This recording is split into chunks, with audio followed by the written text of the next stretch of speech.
The armor stood in the center of our observation deck, like a monument to failure. 10,000 years, and not one of us had managed to slip so much as a fingertip past its threshold. I pressed my sensory pads against the transparent barrier, watching the newest candidate approach. A Vorkelian warrior, 8 feet of muscle and ceremonial scars, moved forward with the kind of confidence that screamed, "I'm about to be humiliated." "This is attempt number 4,782, announced Krell, our record keeper. His third. I twitched nervously. Betting pools are now closed. The Vorkelian reached out. The armor didn't even shimmer. It just sat there, silent and utterly disinterested, like a teenager ignoring their parents' lecture. The warrior's hand passed within an inch of the shoulder plate, and then, well, nothing happened. No mystical rejection, no force field, no dramatic flash of light. The armor simply refused to acknowledge his existence. "Fantastic," I muttered. "Another species, another disappointment. My name is Vex, and I've been the lead xenoarchaeologist at Station Orpheus for 300 cycles. That's 300 cycles of watching every imaginable species try to claim this ridiculous piece of ancient human craftsmanship." The armor itself looked simple enough, sleek composite plating with an odd shimmer that suggested technology far beyond our understanding. But here's the kicker. It had been sitting in a derelict human vessel we discovered drifting near the Andromeda border, and nobody, absolutely nobody, could interact with it. The Vorkelian tried again, this time attempting to grab it. His fingers phased through the metal like it wasn't even there. He stumbled, caught himself, and let out a roar that rattled the observation windows. "Perhaps if we tried percussive encouragement," suggested my assistant, Blix, a four-armed Quellan with an unfortunate habit of stating the obvious. "You mean hitting it?" "Technically, yes. We tried that in year 2000. Remember? The Granite Champion broke 3 hammers, and his pride." Blix's antennae drooped. "Right. I keep forgetting the failures blend together after a while." The Vorkelian finally gave up, shoulders slumped, ego shattered. Security escorted him out while he muttered something about honor and ancient curses. Standard exit speech, really. We'd heard variations of it roughly 4,781 times before. "Coffee," Krell offered, extending a steaming cup. "Is it actual coffee or that synthetic garbage from the replicator? Does it matter at this point?" "Fair question." I took the cup and drained it in one gulp. The bitter taste matched my mood perfectly. That's when the doors hissed open, and she walked in. Human female, maybe 20 standard years old, wearing civilian clothes that had seen better days. Reddish-brown hair pulled back in a messy knot, green eyes scanning the room with cautious curiosity. She carried a worn backpack and moved with the kind of uncertain grace that suggested she wasn't quite sure why she was here. Hello." Her voice cracked slightly. "I'm Kira Ven. I got a message saying you needed, participants." I nearly dropped my coffee cup. "You're kidding. I assure you, sir, I'm very real." She shifted her weight nervously. "Is this about the armor thing? Because honestly, I just need the credits for passage back to Terra Nova. My ship sort of, broke down 3 systems over." Krell's 3 eyes widened to maximum diameter. "You're human. Last time I checked, yes." She frowned. "Is that a problem? Was it a problem? We've been searching for a human volunteer for 9,873 years. Ever since humanity mysteriously vanished from the known galaxy, leaving behind only their ruins, their legends, and this infuriating piece of equipment.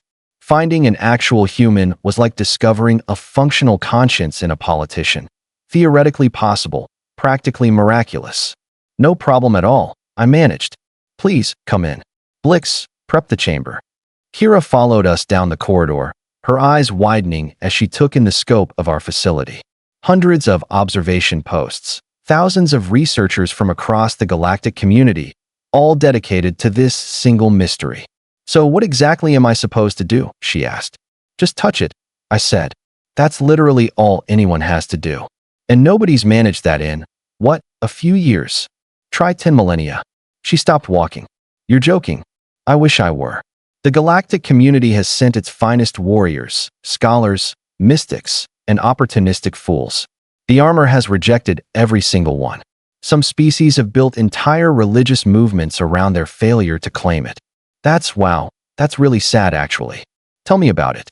I've wasted half my life watching people bounce off that thing like it's made of solid disappointment. We reached the chamber. The armor stood on its platform, bathed in artificial light, looking exactly as smug and untouchable as always. Kira approached slowly, her expression shifting from nervous to fascinated. "It's beautiful," she whispered. "It's a menace," I corrected. "But yes, objectively, it's impressive." She reached out. Her fingers trembled slightly. And then, just as her hand was about to make contact, the armor moved, not away. Toward her, the entire facility went silent. Alarms should have been blaring. People should have been screaming. But instead we all just stood there, frozen, as the armor began to glow. Soft blue light radiated from every seam and joint, and then, impossibly, it started to shrink. Kira squeaked. "Is it supposed to do that?" The armor contracted, plates sliding over plates, the whole thing reducing in size like it was tailoring itself. Within seconds, it had transformed from something built for a 7-foot warrior into something that would fit a human girl perfectly. Then it jumped. Actually jumped. Off the platform and onto Kira, wrapping around her body with a series of soft clicks and hisses. She stood there, fully armored, looking absolutely terrified and somehow magnificent. "Help?" she whispered that I couldn't answer. My mouth had forgotten how to form words. 10,000 years. 10,000 years of waiting, testing, theorizing, and failing. And this random human girl had just waltzed in and claimed the prize in under 5 minutes. Somewhere behind me, Krell fainted. The sound of his body hitting the floor snapped me back to reality. "Okay," I said slowly. "This is new." The armor pulsed with energy, responding to every breath Kira took. She looked down at herself, turning her hands over, watching the way the plating shifted seamlessly with her movements. Her panic was rapidly transforming into something else entirely, wonder mixed with pure terror. "Can somebody please explain what's happening?" Her voice echoed strangely through the helmet's audio system, like it was being filtered through something ancient and impossibly advanced that I forced my brain to restart. Honestly, I have absolutely no idea. This has never, ever happened before. The armor is, well, wearing you. Or you're wearing it. The relationship is unclear. That's not reassuring, Vex. I'm a scientist, not a therapist. Reassurance isn't in my job description. I circled her slowly, sensors extended, trying to get readings. Every instrument I pointed at her immediately went haywire, numbers cascading across my displays in complete gibberish. The technology is adapting. Look, the chest plate just reconfigured to match your respiratory pattern. That's not standard defensive equipment. That's something alive. Blix had recovered from his shock enough to start recording. This is unprecedented. The armor has integrated with a host for the first time in recorded history. And it chose a human. Why would it choose a human? Because it's human armor. Genius. Krell groaned from the floor where he was slowly regaining consciousness. We've been trying to force alien biology into human technology for 10,000 years. Of course it rejected everyone. That stopped me cold. That's actually brilliant. Why didn't we think of that? Because we're idiots who overthink everything. Blix suggested helpfully. Kira took a tentative step forward. The armor moved with her fluidly, making no sound despite its obvious weight and complexity. Okay, this is weird, but also kind of incredible. I feel like I could punch through a wall. Or maybe a small moon. Is that normal? Nothing about this situation is normal, I replied. Try interfacing with it. Think about the helmet retracting. She closed her eyes, concentrating. The helmet split apart smoothly, folding back into the collar section with a soft whisper of moving parts. Her face emerged, flushed and excited, eyes bright with adrenaline. That was amazing. It's like, I don't even have to tell it what to do. It just knows what I want before I want it. Warning lights suddenly blazed across my console. I spun toward the displays, my heart sinking as I read the incoming message. Oh no. No, no, no. What's wrong? Kira asked, the helmet instantly snapping back into place at her subconscious alarm. The Galactic Council just received our sensor burst. They know about you.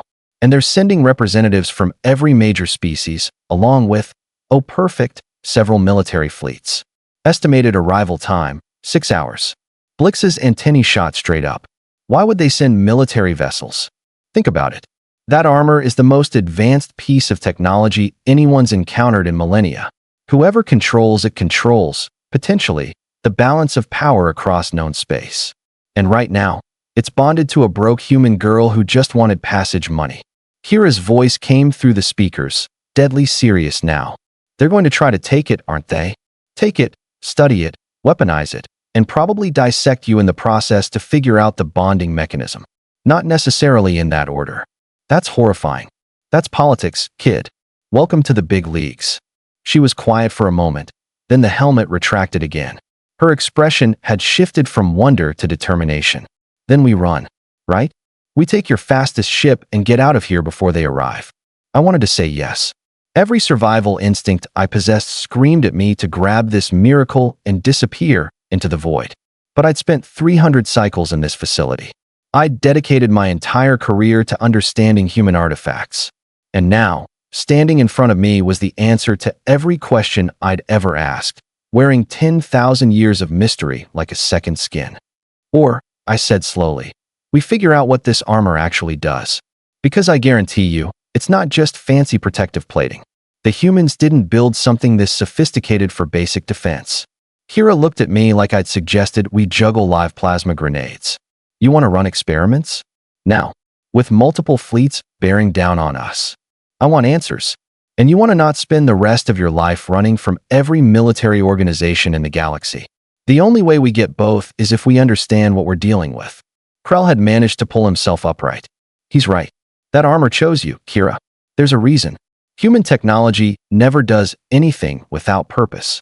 They were methodical, precise, almost annoyingly intentional with their designs. Fine, Kira said, squaring her shoulders.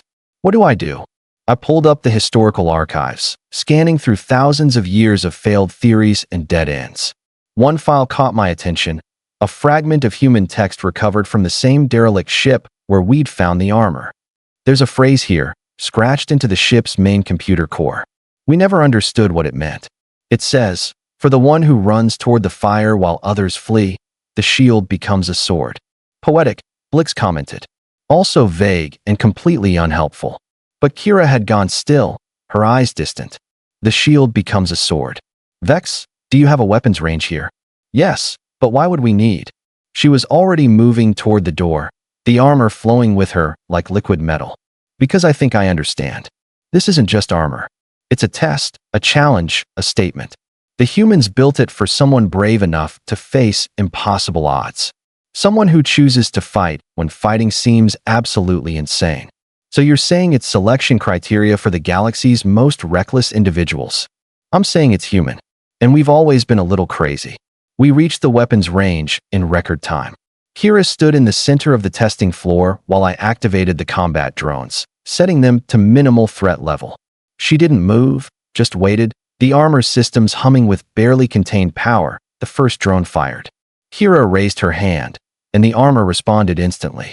Her palm opened, and a shield of pure energy bloomed into existence, deflecting the practice round effortlessly. Then, as we watched, the shield compressed, condensed, and reformed into a blade of brilliant blue light extending from her forearm. The shield becomes a sword, she whispered. Holy stars! The armor hadn't just chosen her. It had awakened for her, transforming a simple human girl into something that would make the galaxy's finest warriors weep with envy. Outside, I could already detect the first ships dropping out of faster-than-light travel, their weapons hot, their intentions clear. Kira looked at me through her helmet's display, and for the first time, I saw something in those green eyes that made me believe we might actually survive what was coming. So, she said, voice steady despite the impossible situation. Still think this was a good idea? I grinned, all three of my mouths stretching wide. Kid, I think we're about to make history. The terrifying, probably fatal kind. That's what I was afraid you'd say. The armor pulsed once, twice, and the entire station's lights flickered in response. Whatever was about to happen, the galaxy wasn't ready for it. But then again, the galaxy never had been ready for humans.